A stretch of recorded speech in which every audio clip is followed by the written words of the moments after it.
Buen día.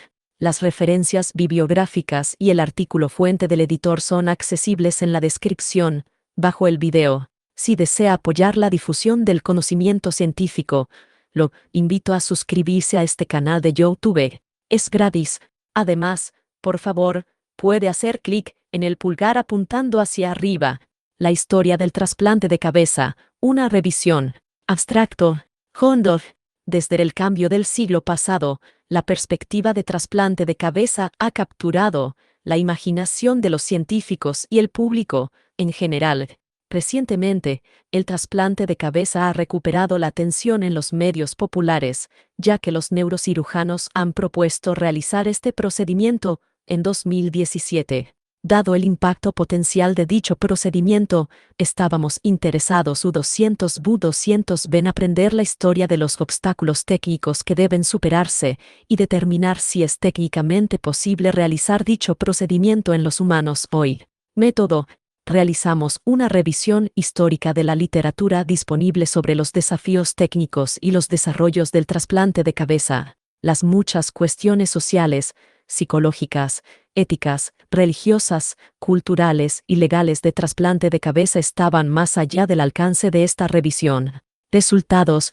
Nuestra revisión histórica identificó las siguientes consideraciones técnicas importantes relacionadas con la realización de un trasplante de cabeza: mantenimiento del flujo sanguíneo a un cerebro aislado a través de la anastomosis de los vasos, disponibilidad de agentes inmunosupresores, anastomosis espinal y fusión después de la transfección del cordón, control del dolor en el destinatario.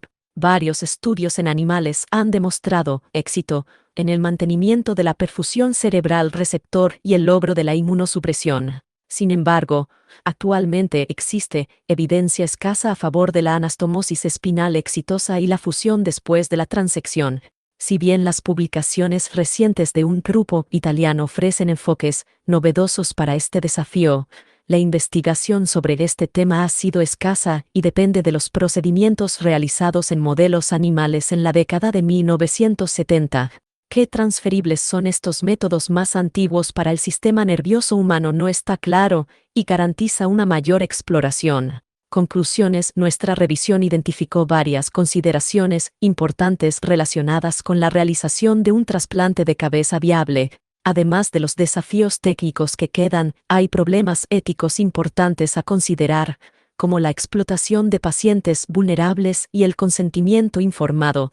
Por lo tanto, además de los desafíos técnicos restantes, estos problemas éticos también deberán abordarse antes de trasladar estos estudios a la clínica. Introducción. Desde principios del siglo pasado, con avances en la medicina y el trasplante específicamente, la perspectiva del trasplante de la cabeza ha capturado la imaginación de los científicos y el público, en general. Recientemente, el trasplante de cabeza ha recuperado la atención en los medios populares, ya que los neurocirujanos han propuesto realizar este procedimiento en el futuro cercano. Dado el impacto potencial de dicho procedimiento, estábamos interesados U200 en aprender la historia de varios obstáculos técnicos que deben superarse, y en base a estos estudios, determine si es técnicamente posible realizar dicho procedimiento en los humanos hoy en día. Con este objetivo, presentamos una revisión histórica de la literatura disponible sobre los desafíos técnicos y los desarrollos del trasplante de cabeza. Las muchas cuestiones sociales, psicológicas, éticas, religiosas, culturales y legales de trasplante de cabeza están más allá del alcance de esta revisión. Métodos. Estrategia de búsqueda electrónica. Buscamos PubMed y en base usando las siguientes palabras clave: trasplante de cabeza, trasplante de cerebro o anastomosis cefalosomática. La última búsqueda se realizó en junio de 2016. Criterios de elegibilidad y selección de estudio. Se seleccionaron títulos y resúmenes de referencias obtenidas de la búsqueda de literatura. Excluimos artículos escritos en idiomas distintos del inglés NRU 003D3. Los criterios de inclusión consistieron en cualquier estudio que describiera el trasplante de cabeza o cerebro. Después del título y la detección de abstracto, los artículos restantes se leyeron en su totalidad. Un autor del equipo realizó una proyección de texto completo de los artículos. Un autor principal verificó los artículos finales incluidos. Los desacuerdos fueron resueltos por discusión. Esta revisión se restringió a los datos publicados y no estaba limitada por fecha de publicación. Se incluyeron documentos adicionales después de la búsqueda de las bibliografías de los documentos incluidos. Resultados: después de una búsqueda exhaustiva de la literatura sobre la historia del trasplante de la cabeza, identificamos 30 documentos que describen 5 desafíos técnicos relevantes para el trasplante de cabeza. Comienzo del trasplante de cabeza y anastomosis de los vasos.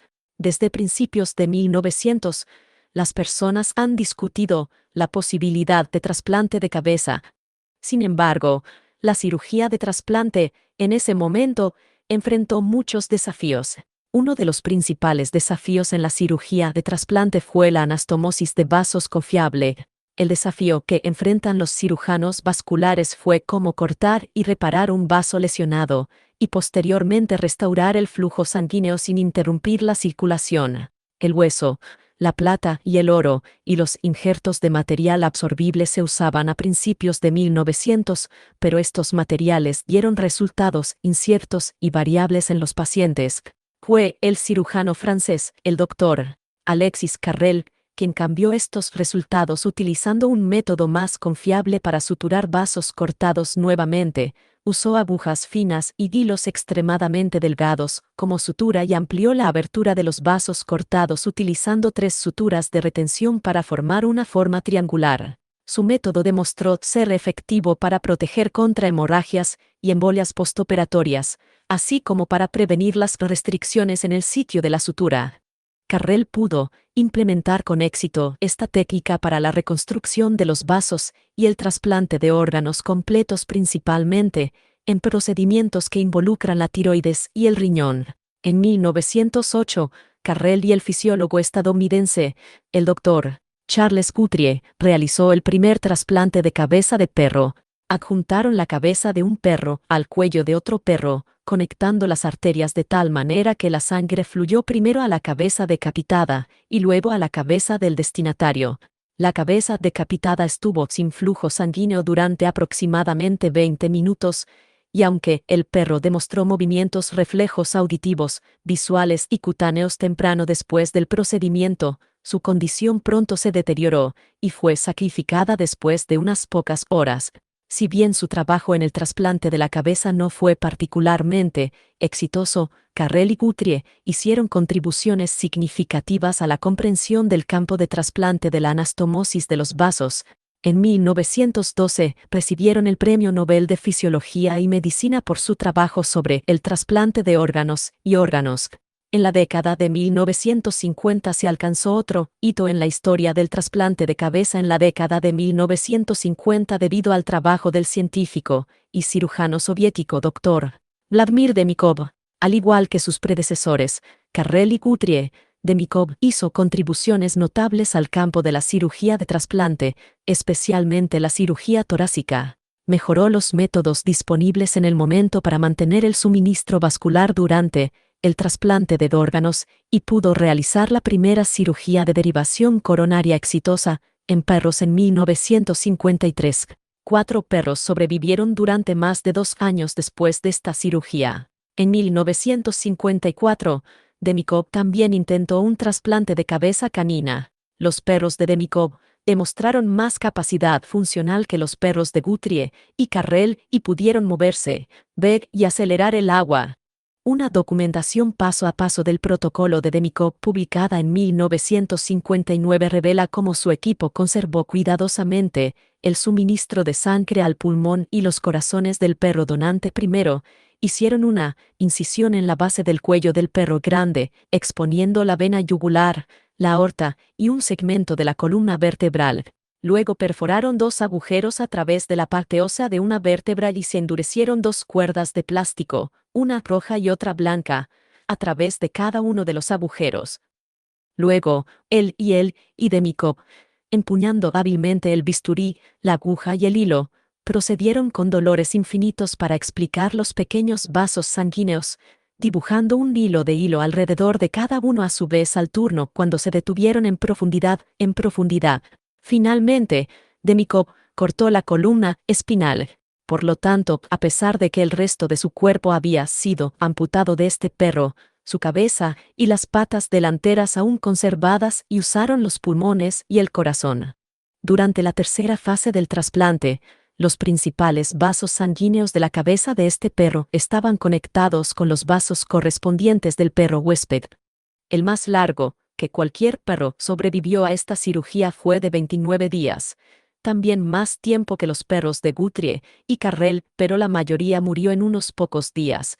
Esta supervivencia imitada se debió principalmente a una respuesta inmune del destinatario al donante, y el próximo gran desafío del trasplante de cabeza implicó la falta de agentes inmunosupresores disponibles en ese momento.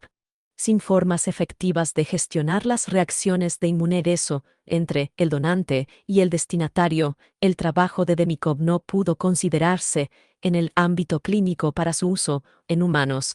El tema de la inmunosupresión se abordará a continuación. En 1965, Robert Witte, un neurocirujano estadounidense, también intentó trasplante de cabeza. Su objetivo era realizar un trasplante de cerebro en un cuerpo aislado, al contrario de Guthrie y Demikov, quienes trasplantaron toda la parte superior del cuerpo de un perro, y no solo el cerebro aislado. Esto requirió que establezca diferentes técnicas de perfusión que sus predecesores. De hecho, mantener el flujo sanguíneo a un cerebro aislado fue el mayor desafío para el blanco. Creó bucles vasculares para preservar la anastomosis entre las arterias carótidas maxilares e internas del perro donante. Este sistema fue denominado autoperfusión, ya que permitió que el cerebro fuera perfundido por su propio sistema carótido, incluso después de ser cortado en el segundo cuerpo vertebral cervical. A continuación, el cerebro se colocó entre la vena yugular y la arteria carótida del receptor. Usando estos métodos de perfusión, Witte pudo injertar con éxito 6 cerebros caninos a la vasculatura cervical de 6 grandes perros receptores. Los perros sobrevivieron entre 6h y 2 días. Por monitoreo continuo de electroencefalograma, el blanco monitoreó la viabilidad del tejido cerebral trasplantado y comparó la actividad del cerebro de trasplante con el cerebro receptor. Además, utilizando un módulo de grabación implantable, también realizó un seguimiento del estado metabólico de los cerebros a través de mediciones de consumo de oxígeno y glucosa y demostró que los cerebros trasplantados estaban en un estado metabólico de alto rendimiento después de la cirugía, otra indicación del éxito funcional de los trasplantes.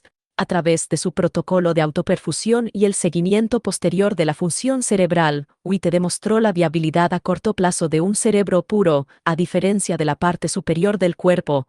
El trasplante. El blanco expresó su interés en el uso de estos métodos para desarrollar un sistema modelo mediante el cual pudo inducir la formación de tumores, la meningitis o la encefalitis en los cerebros que se trasplantan y posteriormente probar si la sangre circulante del animal receptor normal podría restaurar la funcionalidad de los cerebros lesionados. En 1970, Witte realizó el primer trasplante de intercambio cefálico en primates. Realizó 4 asociaciones cefalosomáticas entre cabezas de mono aisladas y cuerpos de mono aislados, empleando sutura directa de las venas carótidas y yugulares. La laminectomía cervical se realizó al nivel de la 4ª al 6ª vértebra cerebral. Debido al posterior choque espinal y la hipotensión después de la transección, se inició la infusión de catecolamina y se inició el soporte pulmonar mecánico, y se mantuvo durante el resto del experimento. 3 o 4 horas después de la cirugía, cada cefalón pudo masticar, tragar alimentos, rastrear los ojos y morder si es estimulado por vía oral. Además, a través del monitoreo del electroencefalograma, Witte demostró que estos cefalones exhibían un patrón de despierto característico. A pesar de los avances antes mencionados, la revascularización en el cefalón siguió siendo un desafío, y la supervivencia varió entre 6 y 36h. Debido a la constricción que se desarrolló en la vena yugular en la línea de sutura, se impidió el retorno venoso de la cabeza. La sutura directa, por lo tanto, no fue lo suficientemente exitosa como para permitir el flujo sanguíneo sin obstáculos, y los cefalones requerían infusión continua con heparina. Esto eventualmente condujo a la pérdida de sangre y fue un factor limitante en la longevidad de este experimento. Además, Witte reconoció que la transección de la columna cervical era otra limitación de sus métodos, ya que requería la implementación del apoyo respiratorio continuo para el animal. La transección espinal y la revascularización de cefalones y la isquemia se abordarán a continuación. La modificación adicional de las anastomosis óptimas del vaso ocurrió años más tarde, en 2015 por el cirujano chino Xiaoping Ren. A diferencia de la anastomosis directa descrita anteriormente, utilizó un método en el que solo se cortaron una arteria carótida y la vena yugular contralateral, permitiendo que la arteria carótida intacta y la vena yugular se perfundieran continuamente la cabeza del donante en todo el procedimiento. Utilizando este protocolo para trasplantes de cabeza en ratones, pudo mantener la presión arterial de los ratones por encima de 100/60 mmHg durante todo el procedimiento. Además, los registros de electroencefalograma de las cabezas de donantes y receptores después de la cirugía demostraron actividad eléctrica normal. Al cortar solo un recipiente carótido y yugular, el método de Ren minimizó el trauma al receptor, evitó el desarrollo de isquemia y también permitió la función cerebral intacta. Más de la mitad de sus ratones sobrevivieron durante periodos de más de 24h, con la supervivencia más larga de 6 meses. Mientras que los trasplantes de cabeza de perro y primates de Witte habían demostrado un éxito a corto plazo, en parte debido a complicaciones relacionadas con la coagulación, la heparinización e isquemia, el protocolo de revascularización de Ren permitió una supervivencia a más largo plazo en ratones. Inmunosupresión. En 1912, cuando Guthrie y Carrel se les presentó su premio Nobel, se reconoció que el trabajo que realizaron no tenían aplicación en el hombre y que los órganos trasplantados de uno a otro se degeneraron en sus nuevos propietarios. Si bien se habían hecho progresos para comprender el mantenimiento de la perfusión durante la cirugía de trasplante, los problemas como la inmunosupresión seguían siendo prominentes. En las décadas de 1950 y 1960, la cara de la cirugía de trasplante cambió. El desafío que había estado evitando el éxito a largo plazo de los experimentos de Carrel, Guthrie y de Micó se había abordado. Se descubrieron agentes inmunosupresores como la azatioprina, la 6-mercaptopurina y los corticosteroides, y los equipos de médicos de todo el mundo comenzaron a realizar trasplantes de riñón y corazón humanos. Cuando Witte realizaba sus experimentos de trasplante, en los años 60 y 70, ahora estaban disponibles agentes inmunosupresores. Witte utilizó estos medicamentos en sus trasplantes de cabeza de mono y pudo prevenir la aparición de reacciones de hipereyección en primates, como lo demuestran la histología del tejido cerebral después de su muerte. Sin embargo, esto llegó a costa de dosis extremadamente altas de inmunosupresión. De hecho, las altas dosis de agentes inmunosupresores necesarios para prevenir el rechazo realmente contribuyeron a la muerte de los monos de Witte 9 días después del trasplante. El fracaso temprano de los monos de Witte fue al menos en parte debido a la toxicidad de la alta dosis de agentes inmunosupresores. Además, los injertos que involucran la piel plantearon un desafío adicional. Debido a la naturaleza altamente inmunogénica del tejido de la piel, los trasplantes que involucran manos y caras no respondieron a los agentes inmunosupresores de la época. No fue sino hasta 1999 que se descubrió una combinación de agentes inmunosupresores que era efectivo para prevenir el rechazo de la piel sin toxicidad, si se usaba en las dosis correctas. En particular, se creía que las combinaciones de dosis más bajas de tacrolimus y micofenolato mofetilo prevenían el rechazo del tejido sin causar toxicidad sistémica en el receptor, lo que representa el equilibrio ideal para pacientes con trasplante de piel. De hecho, en 2006, el primer aloinjerto de la cara humana demostró ser exitosa con el uso de timoglobulina, tacrolimus, micofenolato mofetil y prednisona. Sin embargo, aún no se ha determinado si la eficacia y la seguridad de estos nuevos agentes inmunosupresores se mantendrán en los trasplantes de la cabeza humana.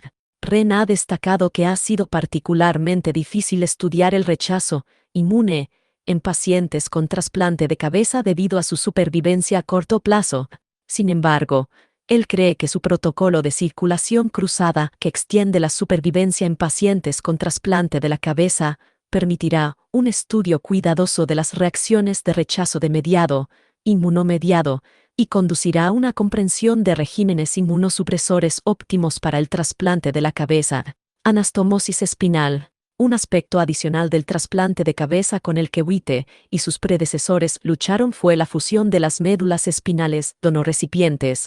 En su estudio del trasplante de cabeza en primates, Witte señaló que la separación de la médula espinal durante el procedimiento finalmente daría como resultado el requisito de apoyo respiratorio continuo después del trasplante.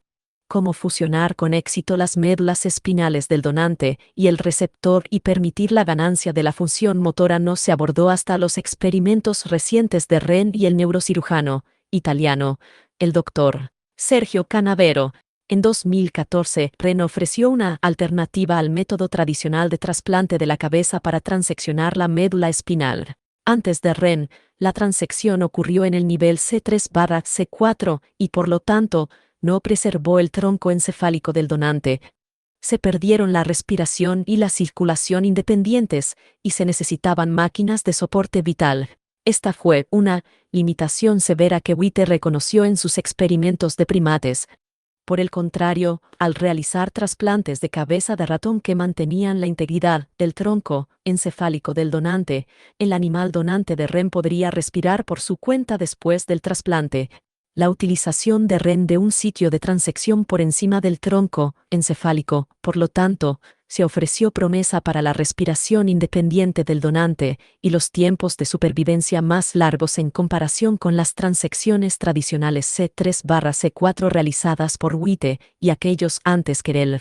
Casi al mismo tiempo que Ren, Canavero también presentó su propio protocolo de trasplante de cabeza, Cielo o una aventura de anastomosis de cabeza. Gemini es un componente de Aven que lo distingue de los modelos anteriores de trasplante de cabeza, abordando este mismo problema de la integridad de la médula espinal. El protocolo de anastomosis espinal de Canavero requiere una transección aguda y controlada de la médula espinal, a diferencia de lo que ocurre durante la lesión traumática de la médula espinal. Él postula que una transección controlada permitirá mantener la integridad del tejido y que se produzca la recuperación y fusión posterior. Específicamente, destaca cómo su protocolo explotará una vía secundaria en el cerebro, la vía corticotroncoreticulopropinal. Este sistema interneuronal propioespinal, descubierto por primera vez por Charles Sherrington a principios de 1900, es un sistema de fibras intrínsecas grises que forma una red de conexiones entre los segmentos de la médula espinal. Cuando el tracto corticoespinal primario está lesionado, los axones del tracto corticoespinal cortado pueden formar nuevas conexiones a través de estas neuronas propioespinales. Numerosos estudios en animales han demostrado que las neuronas propioespinales actúan como un puente anatómico y permiten la función motora y la recuperación en animales con un tracto corticoespinal dañado. En Géminis, Canavero planea realizar una transección altamente controlada de la médula espinal que inflige un daño mínimo a la materia gris. Su teoría es que el mantenimiento de estas neuronas propioespinales de materia gris permitirá alcanzar la recuperación funcional después de la transección de la médula espinal en humanos sometidos a un trasplante de cabeza. Una revisión reciente reconoce un papel importante para las neuronas propioespinales en la recuperación después de la lesión de la médula espinal. Sin embargo, esta respuesta regenerativa de las neuronas propioespinales proviene de estudios en numerosos modelos animales, incluidos gatos, ratas y ratones, que tienen diferentes circuitos de la médula espinal y capacidades regenerativas que los humanos.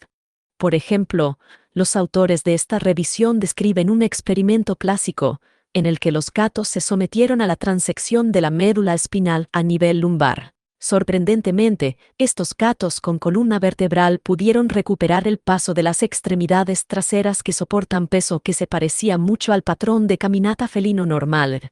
Sin embargo, los autores continuaron reconociendo que, si bien existen muchas similitudes entre las especies en términos de reorganización estructural y funcional de los circuitos espinales sublemáticos, los gatos son particularmente plásticos en el sentido de que son las únicas especies de mamíferos que pueden recuperar caminar sin estimulación extrínseca de la médula espinal lumbar. Por lo tanto, queda por dilucidar si los mismos principios regenerativos que se han observado en modelos animales se mantendrán después de la transección de la médula espinal humana.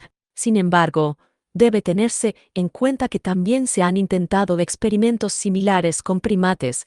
En la revisión mencionada anteriormente, los autores describen un experimento en el que los primates se sometieron a una lesión de la médula espinal cervical incompleta y, después de la reorganización mediada por neuronas propios, pudieron recuperar movimientos significativos de alcance y dígitos.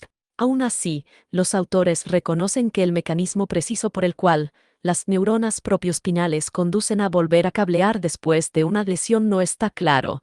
Hacen hincapié en que una gran cantidad de investigación destinada a comprender la base molecular y la fisiología fundamental del volver a cablear se justifica antes de que el potencial terapéutico de los circuitos propioespinales pueda ser realmente aprovechado. Fusógenos. El reciente desarrollo de fusógenos también ha contribuido al progreso en el campo de la anastomosis espinal y la recuperación.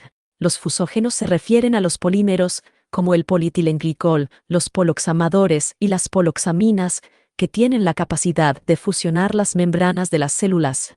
En 2004, un equipo dirigido por el Dr. Richard Borgens en la Universidad de Purdue trató a perros parapléjicos con inyecciones de polietilenglicol dentro de la 72H después de su lesión en la médula espinal y descubrió que más de la mitad de los perros tratados podían caminar dentro de las 2 semanas de tratamiento.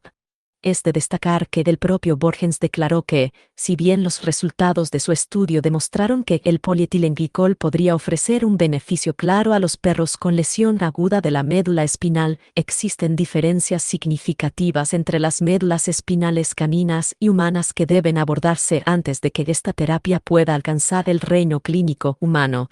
Además, Borgens indujo una lesión de la médula espinal en su modelo a través de una técnica de compresión / aplastamiento de desplazamiento constante. Este tipo de lesión es notablemente diferente del tipo de transección que se realizaría durante el trasplante de la cabeza y, por lo tanto, limita la aplicabilidad del éxito de Borgens con el polietilenglicol en el procedimiento de trasplante de cabeza. En su revisión de 2012, Sacheo y Borgens describieron su éxito en la aplicación de nanopartículas de polietilenglicol a conejillos de Indias con lesión de la médula espinal. Realizaron pruebas in vivo de la aplicación de polietilenglicol y midieron la recuperación fisiológica a través de potenciales evocados somatosensorios. Una vez más, pudieron demostrar varias características notables del polietilenglicol como fusógeno, incluida su especificidad a los sitios lesionados, sellado de las membranas interrumpidas, la reducción en la generación de especies de oxígeno reactivas y la peroxidación lipídica y, como se menciona, la recuperación funcional medida por la recuperación de la conducción de potenciales evocados somatosensoriales. Sin embargo, como antes, los conejillos de Indias en el estudio de Cho y Borgens no experimentaron la transección de la médula espinal. En cambio, los animales a los que aplicaron polietilenglicol se habían infligido con una lesión por compresión de la médula espinal. Por lo tanto, el éxito que Cho y Borgens demostraron con respecto al uso de polietilenglicol después de la lesión por compresión no es directamente generalizable al procedimiento de transección de la médula espinal, como ocurriría en el trasplante de la cabeza. En su protocolo de Géminis, Canavero discutió el trabajo antes mencionado de Borgens y Cho en perros y conejillos de Indias, y describió su plan de usar polietilenglicol para reconstituir membranas neurales después de la transección de la médula espinal humana. Además del hecho de que estos animales se sometieron a una lesión por compresión y no tenían sus médulas espinales transectadas, otra limitación de los estudios en los que se basó Canavero es que se centran en la eficacia del polietilenglicol como fusógeno en ratas, perros o tacas de Indias, con evidencia dispersa para su uso como un fusógeno espinal en humanos.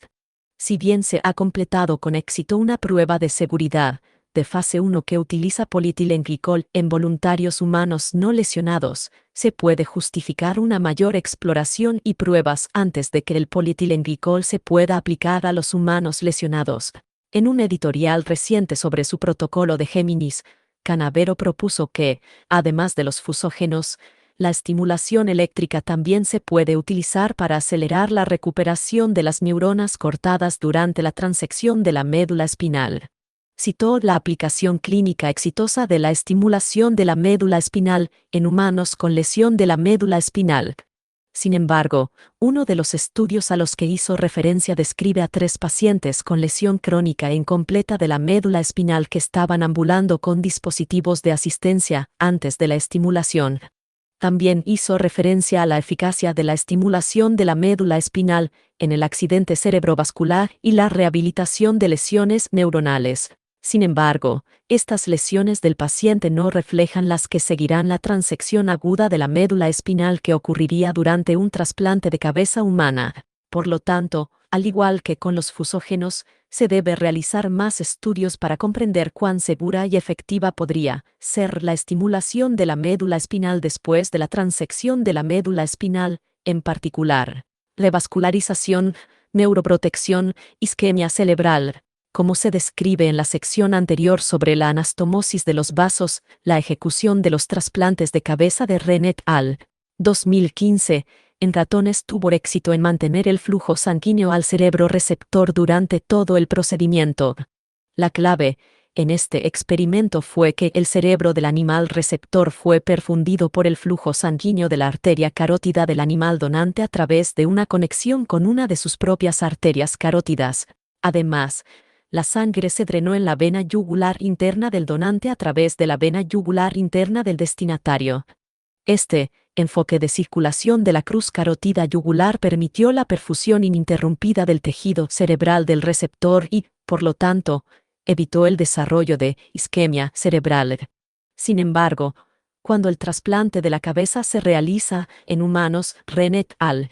Anticipe que habrá un corto periodo de arresto cerebrovascular debido a limitaciones técnicas, como la distancia física entre las cabezas.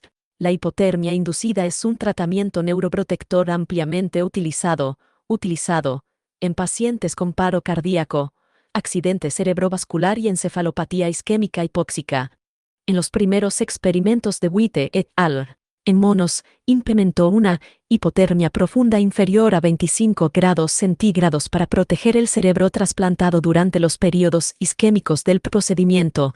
Sin embargo, en el modelo de Rennes descrito anteriormente, pudo llevar a cabo con éxito un trasplante de cabeza con la inducción de solo hipotermia moderada en los ratones 29-33 grados Celsius, una temperatura menos agresiva que Witte et al. Tuvo que usar. Con respecto a la hipotermia, Rennes et al.